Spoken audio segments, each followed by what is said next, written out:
दोस्तों नमस्कार, मैं हूं अजय लोहान और आप देख रहे हैं बिंदास हरियाणा।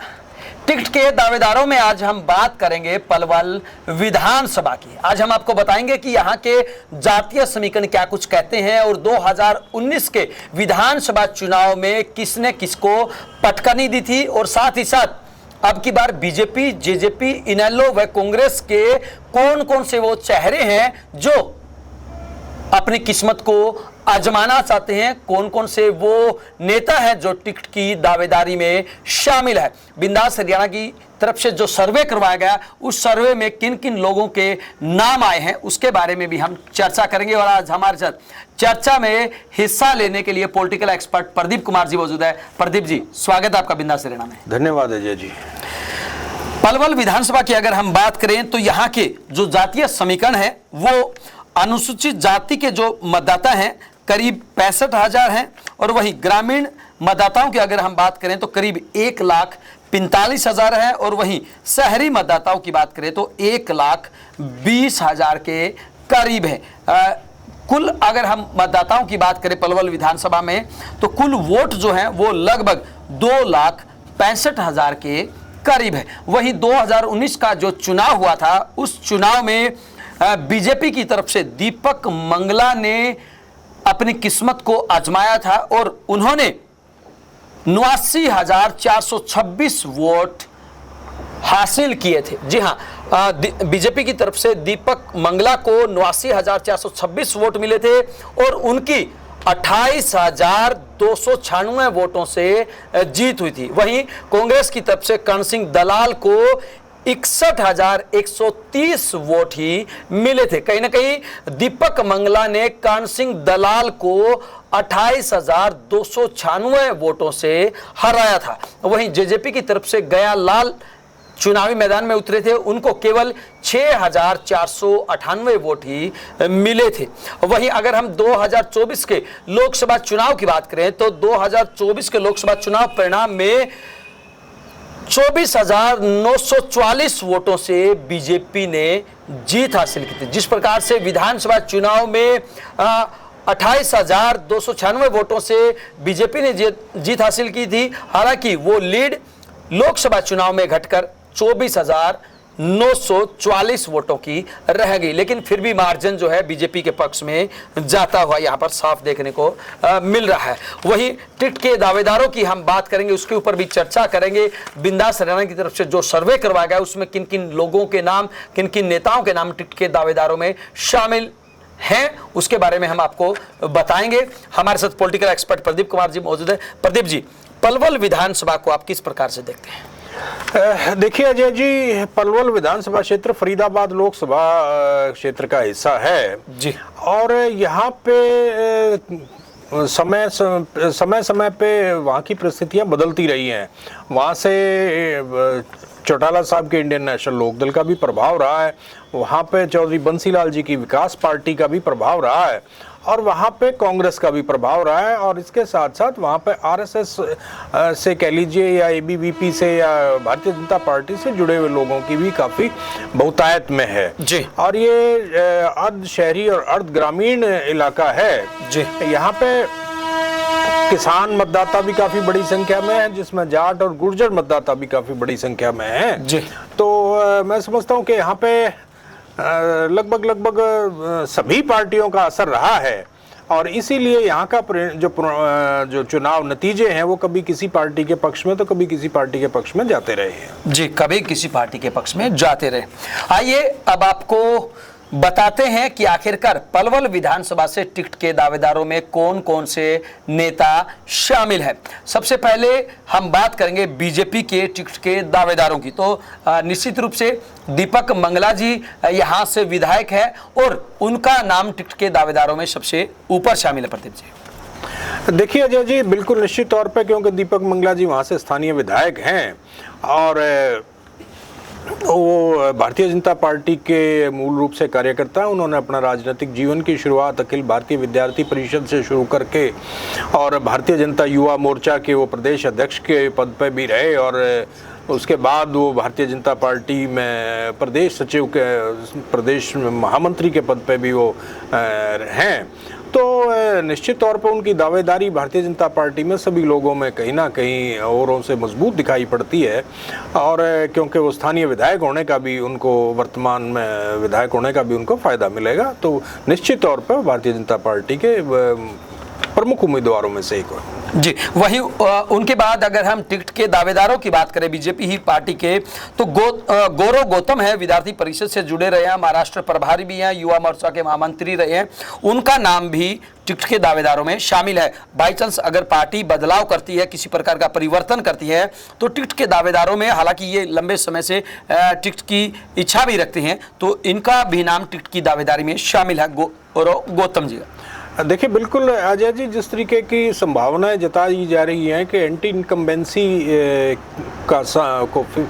से बचने के लिए भारतीय जनता पार्टी अपने कुछ निवर्तमान विधायकों की टिकट में बदलाव कर सकती है, तो यदि पलवल में भी पार्टी ऐसा ही करती है तो गौरव गौतम, क्योंकि पार्टी के पुराने निष्ठावान कार्यकर्ता हैं, तो गौरव गौतम वहां से एक अच्छे उम्मीदवार हो सकते हैं और उनको पार्टी का जो एक निष्ठावान कार्यकर्ताओं का उनको अनुभव का फायदा मिलेगा और निश्चित तौर पर वो भी बहुत अच्छे उम्मीदवार साबित होंगे। वहीं टिकट के दावेदारों में वीरपाल दीक्षित का नाम भी शामिल है। किशन चंद दीक्षित के बेटे हैं, जो कि चुनाव लड़ चुके हैं और बीजेपी जिला महामंत्री हैं। उनको किस प्रकार से दिखती है?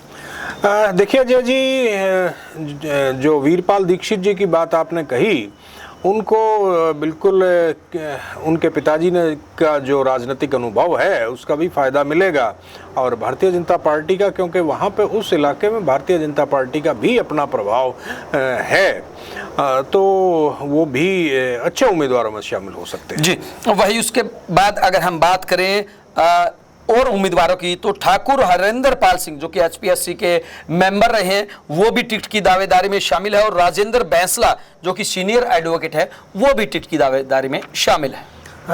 देखिए अजय जी, जो ठाकुर हरिंदर पाल जी की बात की आपने, वो पार्टी के जो प्रदेश नेतृत्व के काफ़ी नज़दीक रहे हैं और उसी वजह से उनको हरियाणा पब्लिक सर्विस कमीशन का मेंबर बनाया गया था। और जहाँ तक आपने राजेंद्र बैंसला जी की बात की है, गुर्जर समुदाय से आते हैं, अच्छे सुलझे हुए व्यक्तित्व के धनी हैं, पढ़े लिखे वकील हैं, तो मैं समझता हूँ इन दोनों में से भी यदि पार्टी किसी व्यक्ति के ऊपर अपना जातिगत समीकरणों के अनुसार दाव खेलती है तो वो भी अपना एक अच्छी उम्मीदवारी पेश कर सकते हैं। वहीं संजय गुर्जर जो हैं, प्रॉपर्टी डीलर का भी काम करते हैं, पदाधिकारी भी रहे हैं, वो भी टिकट के दावेदारों में शामिल हैं। देखिए संजय गुर्जर जी की जो बात कही आपने कि प्रॉपर्टी डीलर का काम करते हैं, देखिए दिल्ली के आसपास के इलाके में बहुत सारे लोग, क्योंकि वहाँ पे ज़मीनों के भाव आसमान पे हैं और बहुत ज़्यादा काम होता है, तो वहाँ पे बहुत सारे लोग प्रॉपर्टी का काम करते हैं, इस नाते से वहाँ पे पैसे का फ्लो भी काफ़ी है।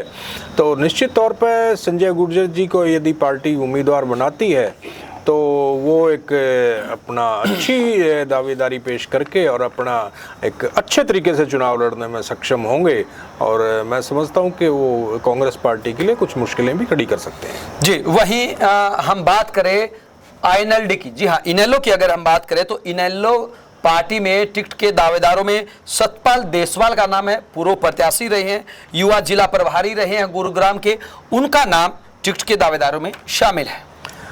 देखिए जैसे कि हम पहले भी बात करते रहे अजय जी कि आईएनएलडी का वर्तमान में जो ग्राफ है हरियाणा के राजनीतिक परिदृश्य में वो कहीं ना कहीं कमज़ोर पड़ा है, परंतु फिर भी जैसे सतपाल देसवाल जी जो युवा होने के नाते पार्टी से शुरू से जुड़े रहे हैं, पहले प्रत्याशी भी रहे हैं और उनका अपना एक उस इलाके में एक संपर्क भी रहा है, तो वो भी मैं समझता हूँ कि अच्छे उम्मीदवारी अपनी जताएंगे और अच्छे दावेदार हो सकते हैं। जी, वहीं इनेलो के बाद अगर हम बात करें जेजेपी की, तो प्रवीण डूडी युवा अध्यक्ष रहे हैं, जिला प्रवक्ता हैं, उनका नाम टिकट की दावेदारी में शामिल है और साथ ही साथ खेमचंद कुंडू जो कि हल्का अध्यक्ष है पलवल से, उनका नाम भी टिकट के दावेदारों में शामिल है।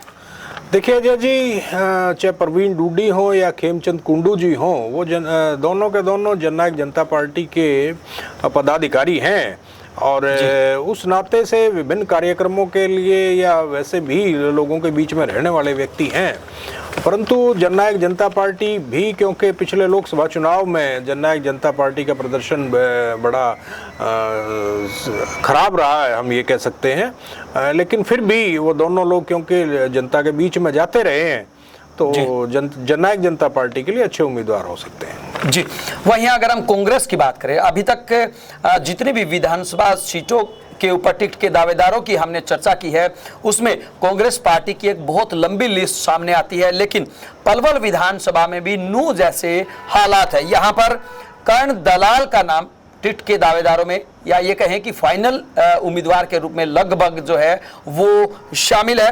पूर्व विधायक रहे हैं, 5 बार के विधायक रहे हैं, और उसके अलावा सुभाष चौधरी जो है पूर्व विधायक है। ये 2 लोग जो है टिकट की दावेदारी में शामिल है। प्रदीप जी, देखिए अजय जी, जहाँ तक आपने कहा कर्ण सिंह दलाल जी की जो बात है कि वो 5 बार के विधायक रहे हैं, वो देखिए उन्होंने, कर्ण सिंह दलाल जी ने 1991 में अपना राजनीतिक जीवन हरियाणा विकास पार्टी से शुरू किया और एक युवा नेता के तौर पे 1991 में वो पहली बार हरियाणा विकास पार्टी से विधायक बने।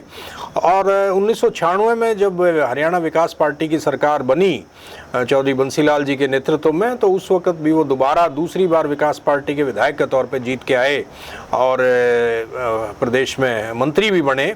उसके बाद वो कांग्रेस में शामिल हुए और 3 बार कांग्रेस की तरफ से विधायक रहे हैं वो। और पिछले लोकसभा चुनाव के दौरान वो कांग्रेस पार्टी की तरफ से लोकसभा के उम्मीदवार भी उन्होंने अपनी इच्छा जताई थी, परंतु किन्हीं कारणों से पार्टी ने उनको टिकट नहीं दी और इस वजह से वो कांग्रेस पार्टी से पिछले दिनों में थोड़ा बहुत उन्होंने अपनी नाराजगी भी प्रदर्शित की। और उनका पार्टी छोड़ने की भी अफवाहें चली, वो तो कितनी सच्चाई है ये तो हम नहीं कह सकते, परंतु वर्तमान में कांग्रेस पार्टी के लिए वहाँ पे उनसे मजबूत कोई उम्मीदवार वर्तमान में दिखाई नहीं पड़ रहा।